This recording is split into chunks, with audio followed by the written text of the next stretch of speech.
أعوذ بالله من الشيطان الرجيم.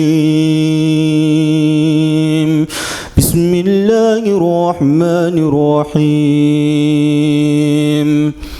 وإذ قال إبراهيم رب اجعل هذا البلد آمنا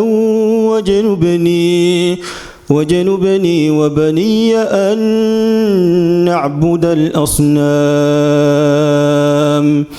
رب إنهن أضللن كثيرا من الناس فمن تبعني فإنه مني ومن عصاني فإنك غفور رحيم. ربنا إني أسكنت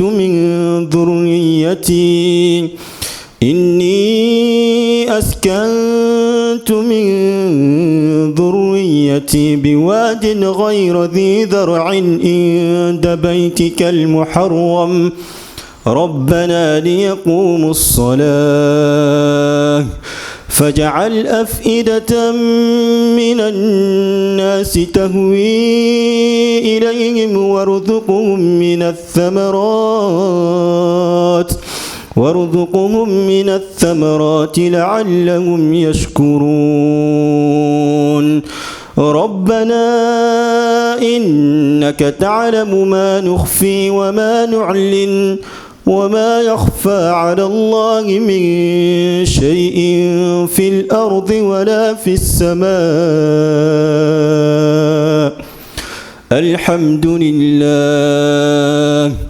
الحمد لله الذي وهبني على كبر إسماعيل وإسحاق